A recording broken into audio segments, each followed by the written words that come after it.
Hi everybody and welcome back to my channel. It's Russell with Ink and Paper Blog. How are you doing today? I hope you are having a very lovely Saturday wherever you may be and whatever you may be doing.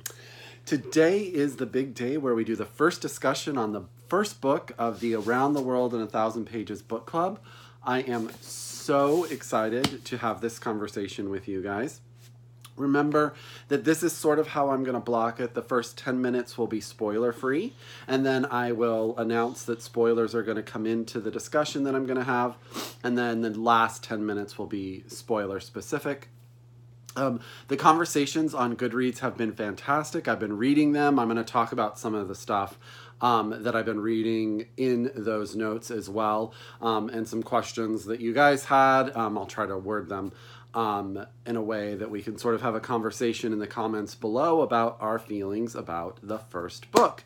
And then at the end of this video, I will remind you of the second book and announce the third book. So I hope you guys are ready to discuss The Changeling by Victor Lavalle. Now, just in case you guys are just new to the book club or want to see, this book is the story of Apollo. Apollo is a man who at the start of the book is young. His mom has married his father. They have the baby, and then his father disappears when he's very young. And then sometime later, he receives a box full of items from his father that sort of spawn an interest in where his father went and what happened to him. We then move forward in time to where Apollo gets married, and he and his wife have a child in a crazy, crazy way.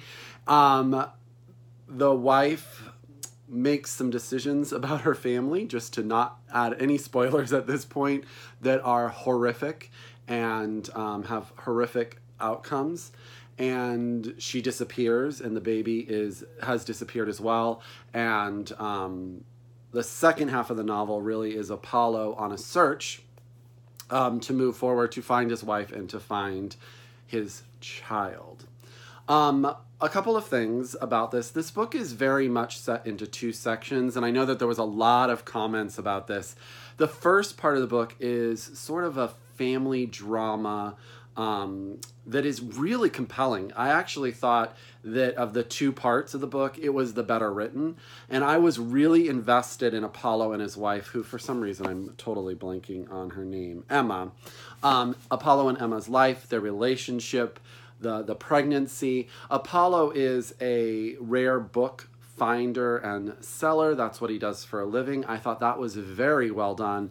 I was on board with his best friend, Patrice. That's his name, right? Patrice. I thought that was very interesting, their whole relationship together.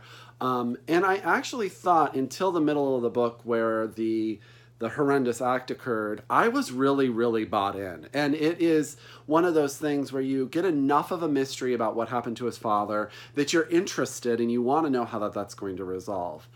The second part of the book is sort of when the fantasy horror aspect of the novel starts. Now, the book is called The Changeling, so there's no giving away the fact that there is this idea that Apollo and Emma's child is a changeling. And Apollo, gets involved with a number of different people and goes on a journey. He goes to this island, and there's then a sense of witchcraft, a sense of folklore, and also sort of this fairy tale aspect going through it as Apollo hunts for his wife. I personally found that the second half of the book, I was really confused. I was having a hard time connecting all of the pieces. There's a real focus on a children's book by Sendak, who wrote Where the Wild Things Are. Not that book, but another one, which is about a little girl who's taking care of her sibling, and the sibling is abducted by goblins.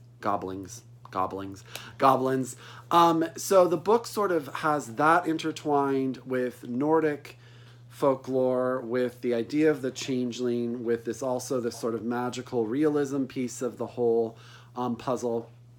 And for me, it was a little bit discombobulated, and I kept trying to figure out how it was all going to go together.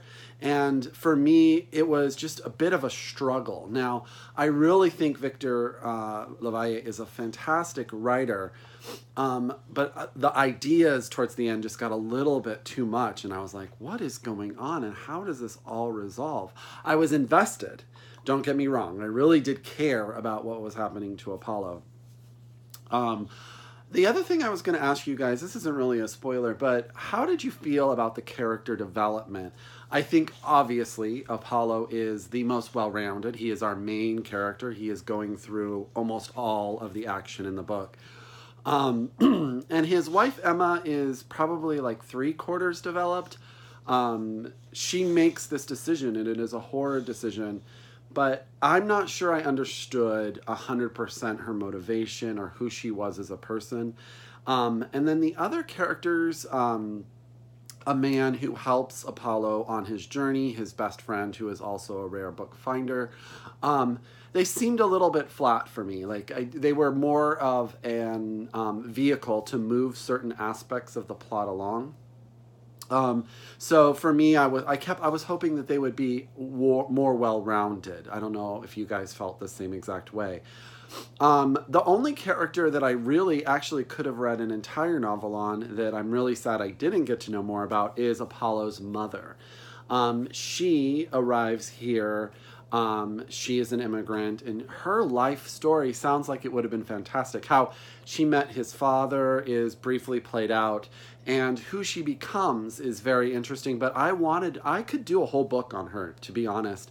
I thought she was very interesting in sort of her involvement in her son's life, though it tails off after the scene. I really liked her, so I thought she to me was like the second most interesting character in the novel. I also thought we would talk a little bit about this book as a horror novel. I didn't find this book scary, and the reason I say that it's considered a horror novel is because it has been nominated for a lot of horror awards, and even Goodreads had it as the best horror novel of the year award. So I kept waiting for the horror, and I didn't really see it. Did you guys see the horror? To me, it was more fantastic. It was more magical realism, but I never, other than how horrible the event that Emma does is, it didn't really have like a horror aspect to me. So I wasn't scared. So if you're worried about being scared by this book, I did not find this book scary at all. I do think it would help. I had to do some research on the Sendek book. I went online, read about how and why he made it, and I thought that had some relevance to the overall story that I think added a lot of power for me. So, and I also think if you know some Nordic history, or actually like folklore or myth legends, that would help as well. So I think that Victor is a very challenging writer in that he expects you to know a bunch of different things to sort of make his book come together for him. So yeah, I don't know. And to me, by the end of the book, I still had to do a bit to figure out maybe what the overall message is. I also thought we would talk a little bit about structure.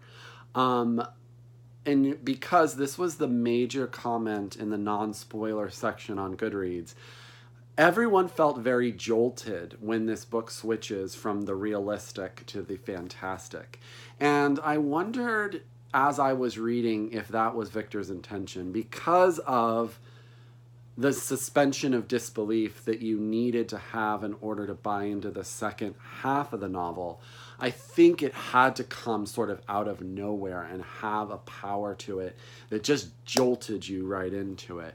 But it was uncomfortable. But the whole experience of Apollo as a father and chasing for his son and his wife, it is very uncomfortable. So I think stylistically, that choice sort of envelops the overall feeling that you get between all of these characters in the story that he is trying to tell. Yeah, so I'm going to break now and I'm going to tell you we're going to go into some spoilers. I want to talk about some specific points. So if you haven't finished or haven't read the book at all, please turn off the video and come back and watch the rest of this afterwards, because I'm definitely going to go into a couple of things that I want to talk about. So in 5, 4, 3, 2, 1, spoilers abound. Let's talk about the act that Emma takes on. So here is a part that I just couldn't get over in my suspension of disbelief. How did Emma get her husband chained to the boiler? How? I didn't get that. I did not understand physically how he didn't wake up. I didn't understand. There was something missing for me in that whole entire experience. I also did not understand why Emma struck him in the head with a hammer. I could not understand that motivation. I understood she is a woman, firmly believed that the child was not hers and was a changeling. That premise was well developed throughout the first section of the book. How horrific is what she does to that child, even if it wasn't. What if she had made a mistake? Like, how the part that she wasn't fully developed was, if she had made a mistake and that was her real child, she didn't seem to have any remorse or any regret. She just went full throttle into that. And I don't know, as a mom, if you could do that without sort of any trepidation. And I think that Apollo is definitely the more formed character, and he doesn't understand it either, so we don't understand it as a reader. But I didn't get why that interaction with Apollo what had to be as vicious as it was. Maybe you guys did. I know I read some comments in the spoiler section that a lot of people didn't understand the hammer to the head that broke his jaw, put him in prison. I did really like the idea of this act, even though he didn't understand what his wife was doing. It really set Apollo off. He wanted to find his wife for a number of reasons. I think revenge was number one. But then number two has to be the fact that he wanted an understanding for why she did what she did. And I thought that that was very well developed as he continued his journey. I also thought that the idea of the island with these women who had all suffered in some way and their separation from society to protect each other, I really liked that idea. I really appreciated the dynamics. Sort of, I don't know, I kind of felt like it had sort of a Circe in the Odyssey sort of feel to it, where they punished... punished isn't the right word. They separated themselves from the humanity that had hurt them, which I appreciated. However, did you guys struggle with the sort of magic aspect? I couldn't tell, and maybe you guys could tell. At this point, were these women really magical? Was Emma really a witch at the end? I could not figure out if it was just circumstantial, if we were supposed to buy into the magic. It was hard for me. I was involved, but I couldn't tell the reality and the fantasy enough to delineate the importance of it. And then, and I'm totally blanking on the character who should not be blanked, but you guys know the guy who gets the boat and takes him to the island, and I want to say his name is Walter, but I can't be more wrong, I'm sure. But so he starts off, and you find out that he is estranged from his wife. He buys the book that Apollo has found, the signed copy of To Kill a Mockingbird, which is a fantastic idea. And he's going to give it to his wife to get her back, and we find out that that's not going to happen. And I thought the tension that Victor built up in that piece was really, really well done, because you're like, why won't she forgive him? One of his daughters died, but he has another daughter. What happened? You wanted to know this story. And when he gets to the island and you find out more of those pieces, we meet Greta. We understand that she will never forgive him for a number of reasons. I thought that that was really well done and well arced. I thought that that story made sense to me. However, once he gets to the island and sort of the troll thing happens and this monster starts to attack the island, and was this guy who was helping him the troll? Was he not the troll? Was he just sort of a vehicle for the troll to get? I could not put it all together. I was very confused. And that could be me as a reader I was trying to do all of it in my head. Maybe you guys were like, oh, Russell, it makes complete sense. I'd love to talk about whether or not that section made sense to you. Did it have to make sense, though? Is the novel less about the reality and more about the fantasy of this man's search for his children, and that this horrible things go on and people lose their children and parents do things to their children? Is that just the story arc and it has very little to do with the reality of it? It could be. But I really liked the woman, Cal, who protected the women on the island. And I love that she stayed behind to defend and make sure her people got to safety. I thought that was a very powerful, moving moment. And that she also saved Apollo in that same minute. I liked that. I thought that was very, very good. There's a lot of circumstance that just happens to fall into place in this book. Did you guys feel that? Especially with the computer pieces where they just happen to be able to interchange or get people's information, or everyone was a computer hacker of some sort. I thought that was very... it just kind of made the narrative work without a whole lot of reality to it. Again, I'm going back to this idea of, in this book, did you have to have any sense of reality? And the reason I think that it was such an issue for me was the first part of the book seemed so steeped in reality that the second part of the book being so outside reality, it was hard for me to mesh those two worlds. They didn't become one for me.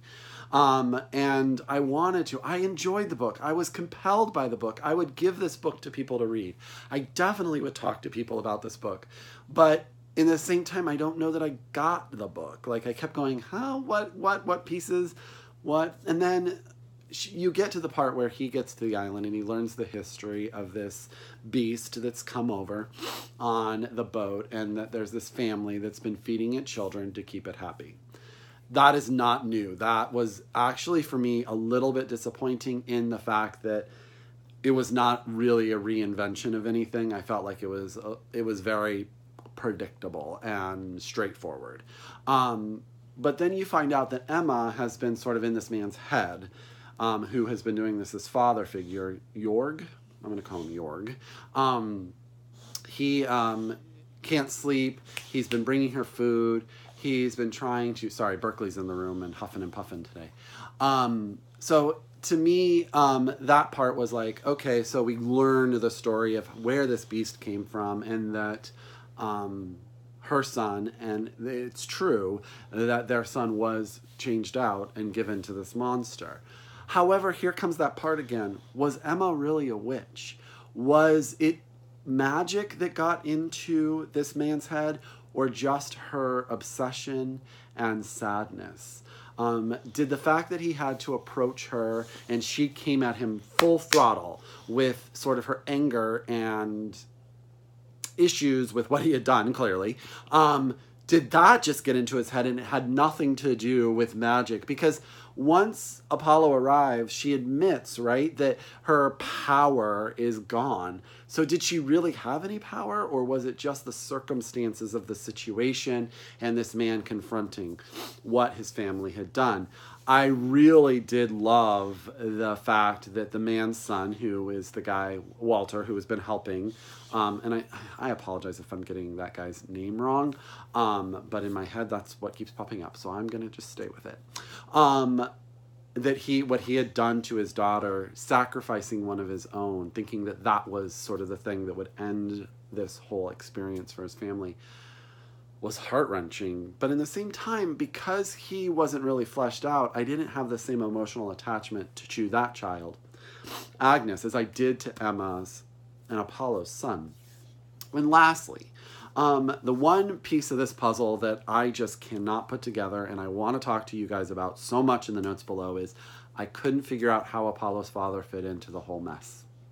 I just kept saying, okay, the book the children's book. He brings the children's book a lot of places.